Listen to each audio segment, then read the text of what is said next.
엄마, 아빠 요즘 이상해. 왜 이렇게 화만 내? 너무 무서워요. 요즘 당신 이상해. 카드 내역을 봐도 그렇고 새벽마다 호텔에 가는 건 또 뭐야? 당신 여자 생겼어? 아니면 무슨 일이 있는 거야? 여보, 제발 묻지 말아줘. 내가 알아서 할게. 너랑 아이들에게 피해는 없을 거야. 안녕하세요. 서울 강남에 사는 43세 약사 이지연입니다. 저는 제 남편 준우에 대한 이야기를 들려드리고자 합니다. 남편과 함께 가정을 꾸리고 열심히 살면서 행복한 순간도 많았지만 때로는 힘든 시절도 있었습니다. 오늘 제가 전할 이야기는 그런 어려운 시기를 이겨내고 다시 행복을 되찾은 사연입니다. 저희 가족은 4식구입니다. 남편 준우는 대학병원에서 외과 레지던트로 일하고 있습니다. 딸은 2명 있는데 공부를 잘하고 서로 의지도 많이 하는 밝고 건강한 아이들이랍니다. 저희 가족은 겉으로 보기에는 행복한 가정을 꾸리고 있었지만 사실 얼마 전까지만 해도 심각한 갈등과 오해 속에서 큰 위기를 겪었습니다. 오늘 이야기는 저와 남편 그리고 저희 가족이 어떻게 어려움을 극복하고 서로를 이해하며 행복을 찾게 되었는지에 관한 것입니다. 특히 남편 준우가 직장에서 겪은 고된 일들과 이를 이겨내는 과정이 많은 분들께도 희망과 용기를 줄 수 있기를 바랍니다. 끝까지 이야기를 들어주시고 응원의 댓글도 남겨주세요. 여러분의 관심이 저희 가족에게 큰 힘이 됩니다. 지금부터 저희 가족이 겪었던 갈등의 시작 그리고 극복의 여정을 들려드리겠습니다. 저는 대학 졸업 후 약사로 일하면서 비교적 안정된 삶을 살았습니다.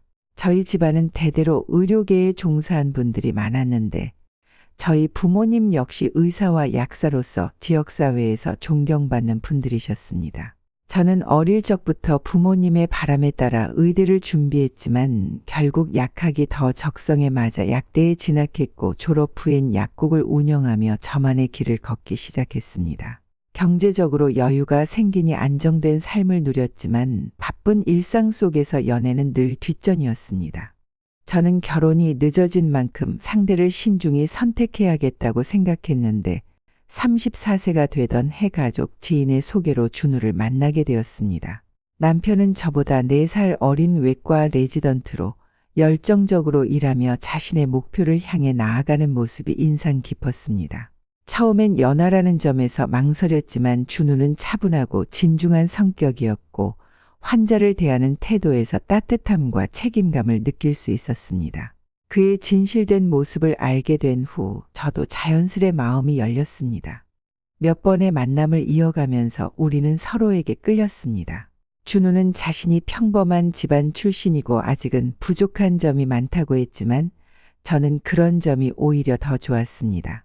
노력하는 그의 모습이 저와 잘 맞을 거라고 생각했기 때문입니다. 연애를 시작한 지 1년 만에 우리는 결혼을 결심했습니다. 결혼 후 준우는 대학병원에서 외과 레지던트로 일하며 더욱 바빠졌습니다. 저는 약국 운영을 통해 가정의 경제적 안정을 책임졌고 준우는 병원 일에만 전념할 수 있었습니다. 준우는 워낙 성실하고 열정적인 사람이었기에 매일 밤늦게까지 병원에 남아 환자들을 돌보거나 응급수술에 참여했습니다. 그가 맞는 환자들은 대부분 중증 환자들이었고 환자와 보호자들에게 존경을 받을 때마다 준우는 의사라는 직업에 대한 자부심을 느꼈습니다. 결혼 초반에는 준우가 바쁜 병원 생활 속에서도 가정을 돌보려고 애쓰는 모습이 참 고마웠습니다. 비록 피곤해 지쳐 있더라도 딸들에게 책을 읽어주고 학습을 도와주는 따뜻한 아빠였습니다. 저희 2딸도 아빠를 너무나 좋아하며 준우를 자랑스러워했습니다. 준우 역시 가족과 함께하는 시간을 소중히 여겼고 저희는 서로를 존중하며 단란한 가정을 꾸릴 수 있었습니다. 남편은 외과 레지던트로서 매일이 전쟁 같은 나날을 보내고 있었습니다. 새벽부터 시작된 수술과 환자 진료, 응급 상황 대처는 끊임없이 이어졌고 레지던트로서 모든 일을 떠맡아야 했습니다. 그는 늘 피곤해 지쳐 있었고 집에 돌아오면 소파에서 쓰러져 잠드는 날이 많아졌습니다. 그러나 시간이 지나면서 그의 행동이 눈에 띄게 변하기 시작했습니다. 먼저 남편은 예전에는 신경 쓰지 않던 명품 옷이나 고급 외제차를 구매했습니다. 퇴근 후 카드 내역을 확인해 보니 수백만 원이 넘는 선물과 술집 결제 기록이 잔뜩 찍혀 있었습니다. 이전에는 절대 그럴 사람이 아니었기에 저는 의아했고 남편에게 물었지만 그는 병원 사람들과 회식을 한 것뿐이야. 라며 대수롭지 않게 넘겼습니다. 그러나 며칠 뒤 저는 그의 행동을 이해할 수 없는 장면을 목격하게 됩니다. 어느 날 새벽 남편이 고급 쇼핑백을 가득 들고 호텔로 들어가는 것을 보았습니다. 그는 로비를 지나 엘리베이터로 향했는데 그 뒷모습은 저를 깊은 혼란에 빠뜨렸습니다. 저는 차 안에서 이 광경을 바라보며 멍하니 앉아 있었고 그날 밤 집으로 돌아와 잠을 이루지 못했습니다. 마음속에서는 불안감과 의심이 커져갔습니다. 혹시 준우에게 다른 사람이 생긴 걸까? 아니면 이건 단순히 병원 사람들과의 일이었을까? 며칠 동안 저는 이 일을 묻지 않고 참아왔습니다. 하지만 의심은 점점 커져갔고 남편에게 직접 물어보기로 결심했습니다. 그날 밤 저는 남편에게 조심스레 물었습니다. 요즘 당신 이상해. 카드 내역을 봐도 그렇고 새벽마다 호텔에 가는 건 또 뭐야? 당신 여자 생겼어? 아니면 무슨 일이 있는 거야? 그러나 남편은 한숨을 내쉬며 단호하게 말했습니다. 여보, 제발 묻지 말아줘. 내가 알아서 할게. 너랑 아이들에게 피해는 없을 거야. 남편의 말을 듣는 순간 저는 더 큰 혼란에 휩싸였습니다. 그는 확실히 무언가를 숨기고 있었고 가족에게조차 털어놓지 못하는 이유가 있는 것 같았습니다. 저는 남편이 혼자만의 비밀을 간직한 채 점점 무너져가고 있다는 것을 느꼈습니다. 그 즈음 병원에서 심각한 의료사고가 발생했습니다. 수술을 받은 환자가 회복되지 못하고 상태가 악화된 것입니다. 병원 내에서는 이 사고의 책임을 놓고 논란이 벌어졌고 남편이 모든 책임을 떠안게 되었다는 소문이 돌기 시작했습니다. 남편은 모든 업무에서 배제되었고 경찰서에 불려다니며 진술을 했어요. 왜 필수로 이루어져야 하는 후처치가 이루어지지 않은 거죠? 의료법 위반 아닙니까? 그런데 수술 당시의 상황을 알고 있던 몇몇 동료들은 다른 이야기를 전했습니다. 이번 사고는 선배 의사들이 맡아야 했던 수술을 남편에게 강제로 떠넘기며 발생한 것이라고 했습니다. 이 사건은 남편의 정신을 더욱 피폐하게 만들었습니다. 그는 병원에 출근해서 의료사고에 대한 보고서를 작성하고 징계를 기다렸습니다. 동료들의 무시와 소문에 시달리고 심리적으로도 큰 압박감을 느끼며 점점 더 지쳐갔습니다. 집에서도 예전처럼 딸들에게 따뜻한 아빠가 되어주지 못했습니다. 사소한 일에도 짜증을 내는 일이 잦아졌고 아이들은 그런 아빠를 피하기 시작했습니다. 엄마, 아빠 요즘 이상해. 왜 이렇게 화만 내? 너무 무서워요. 딸들의 말을 들으며 저는 가슴이 미어지는 것 같았습니다. 병원 일을 자세하게 알 수 없었던 저는 준우에게 뭐가 그렇게 힘든지 말해봐. 당신 실수가 아니라며 왜 아무 말도 하지 않는 거야? 우리 가정이 있는데 왜 혼자 다 짊어지려고 해? 라고 물었지만 남편은 여전히 입을 다물었습니다. 점점 말수가 줄어들고 끼니조차 거르는 남편을 보며 이대로 두면 남편이 죽을 수도 있을 것 같다는 생각이 들었습니다. 남들이 보기에는 그저 기분이 안 좋은 사람처럼 보였겠지만 남편을 옛날부터 봐왔던 저는 알 수 있었어요. 몸과 정신이 하나하나 무너져 내려가고 있다는 것을요. 저는 더 이상 이 상황을 방치할 수 없다고 결심했습니다. 결국 저는 병원의 이사장이자 제 큰아빠에게 도움을 요청했습니다. 큰아빠, 준우 씨가 병원에서 무슨 일이 있는 것 같아요.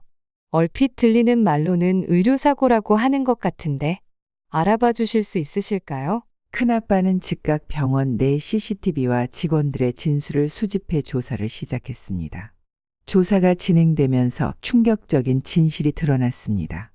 남편은 처음부터 수술을 맡을 수 없다고 거절했었지만 선배들의 압박으로 대리 수술을 맡게 된 것이었습니다.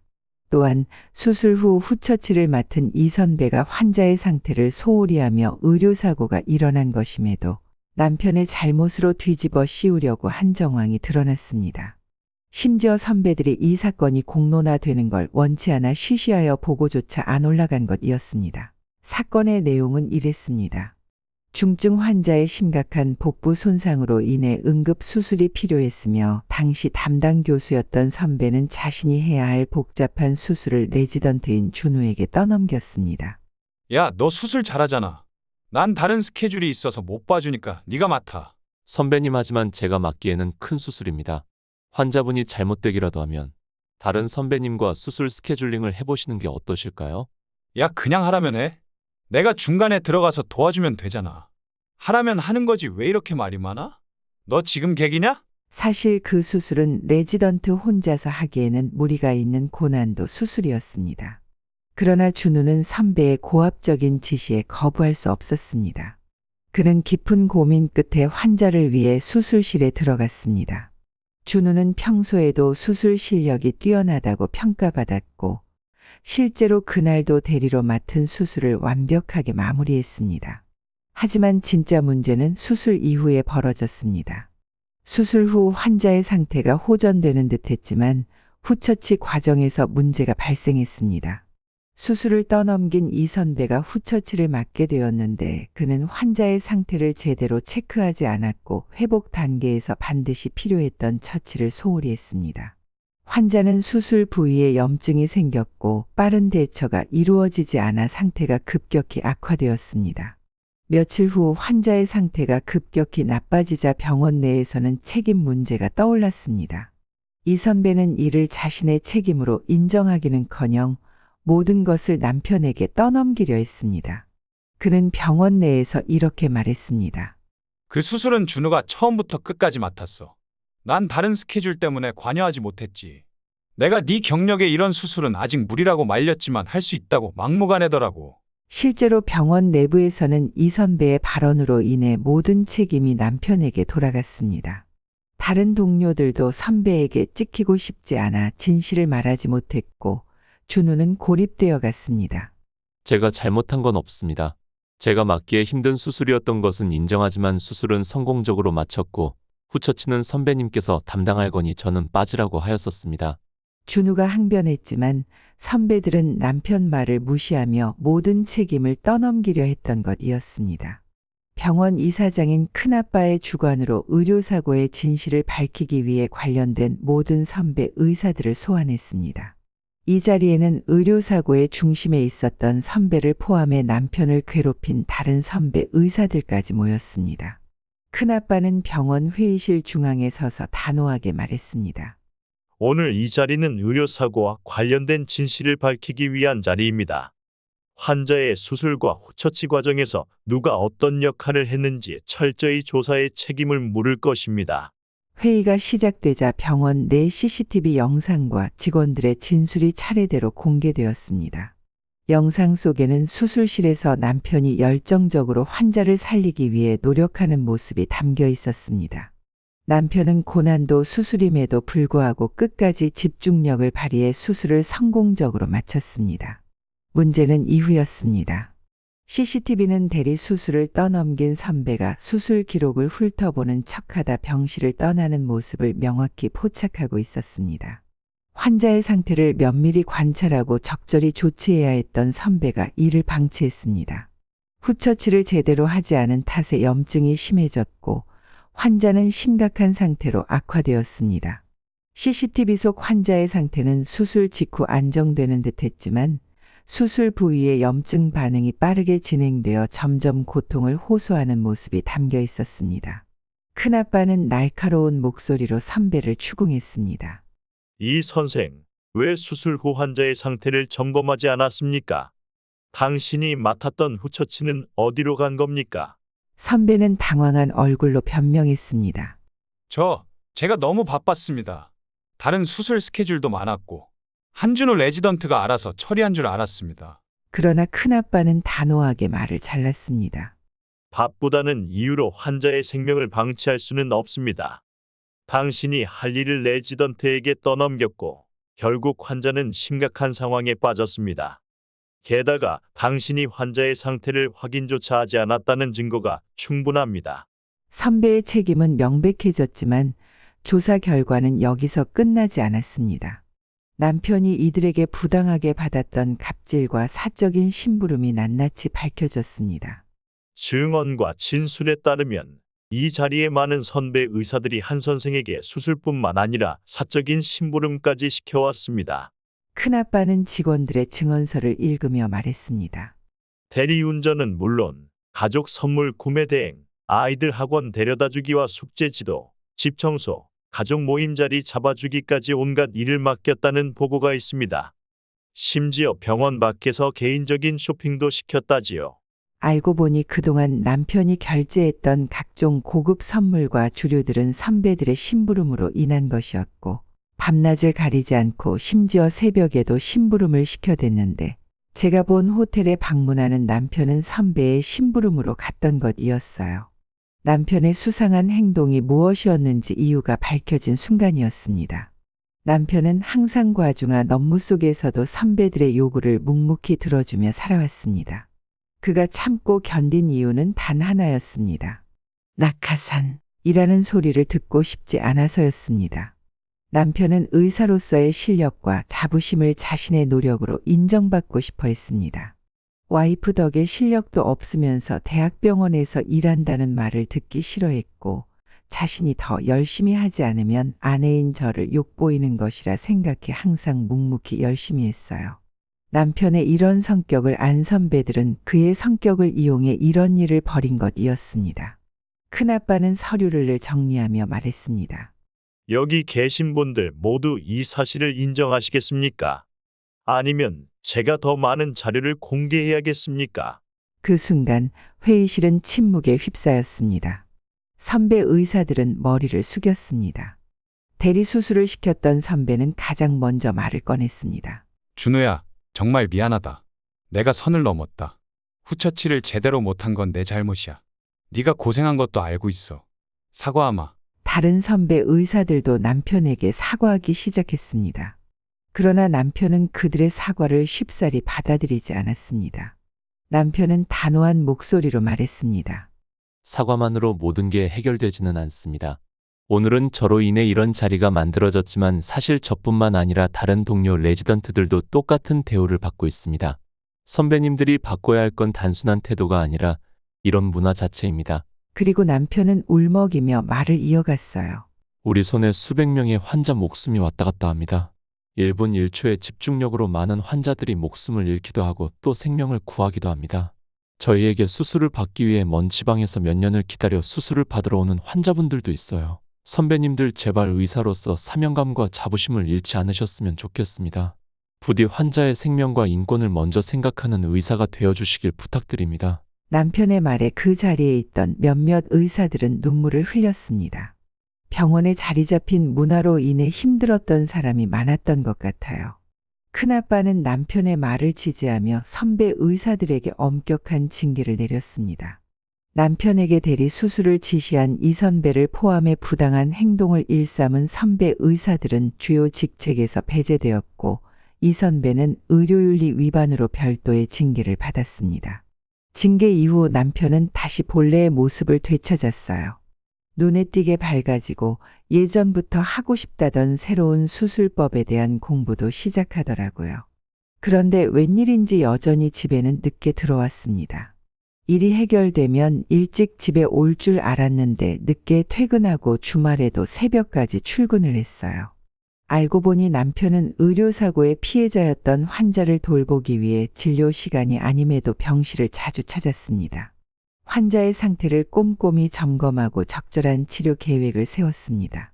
매일매일 환자 병실에 방문해 상처를 치료하고 환자의 가족들과 끊임없이 소통하며 심리적인 안정까지 챙겼습니다. 환자님, 걱정하지 마세요. 제가 책임지고 끝까지 도와드리겠습니다. 남편의 진심 어린 말에 환자와 가족들은 눈물을 흘렸습니다. 큰아빠에게 자신의 치료 계획을 따로 보고해 염증 치료를 위한 최고급 의료 장비와 전문 간호팀을 지원받았습니다. 그리고 환자의 체력 회복을 돕기 위해 맞춤형 재활 프로그램도 마련했습니다. 몇 달이 지나자 환자의 건강은 눈에 띄게 호전되었습니다. 환자가 병원에서 퇴원하는 날 가족들과 함께 남편에게 감사 인사를 전했습니다. 한 선생님, 정말 감사합니다. 선생님 덕분에 제가 다시 살 수 있었어요. 남편은 눈시울을 붉히며 대답했습니다.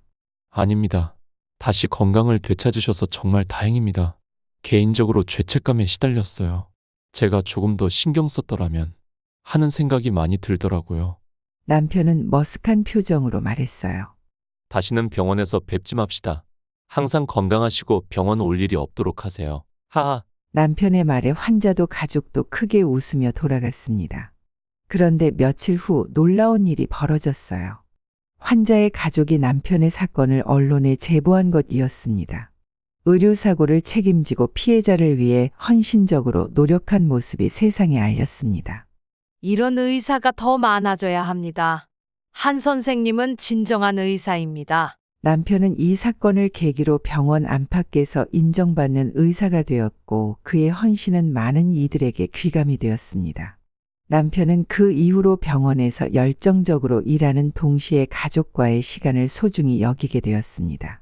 딸들과도 다시 가까워졌습니다. 딸들은 아빠를 더 자랑스럽게 여기며 아빠를 따라 의사가 되고 싶다는 꿈을 꾸기 시작했습니다.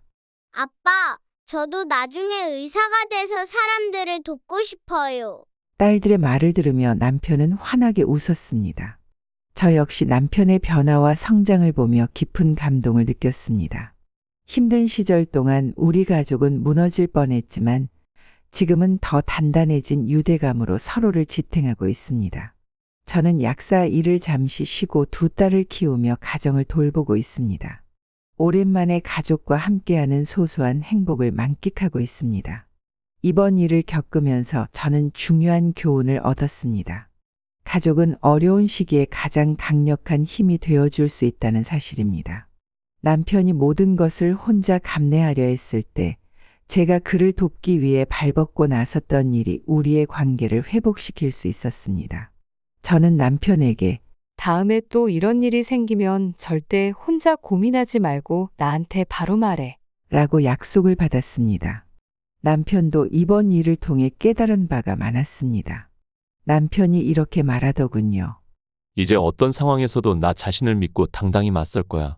나를 응원해주는 가족이 있다는 걸 절대 잊지 않을게. 그리고 많은 환자를 살리는 의사가 되고 싶어. 남편의 말은 제게 큰 위로와 희망을 주었습니다. 이제 저희 가족은 서로를 응원하며 행복한 미래를 만들어가고 있습니다. 남편은 환자들에게 존경받는 의사로서, 저는 가정을 돌보며 두 딸의 꿈을 응원하는 엄마로서, 그리고 딸들은 훌륭한 사람으로 자라나기 위해 노력하고 있습니다. 저희 가족의 이야기를 끝까지 들어주셔서 감사합니다. 여러분도 가족과 함께 어려운 시기를 극복하며 더욱 단단한 유대감을 쌓아가시길 바랍니다. 오늘 사연이 여러분께 작은 위로와 용기를 드릴 수 있었으면 좋겠습니다. 요즘 의료 파업으로 인해 의사와 환자, 병원 모두가 힘든 상황에 놓였습니다. 하루빨리 정상화되기를 바라며 이만 마치겠습니다. 감사합니다.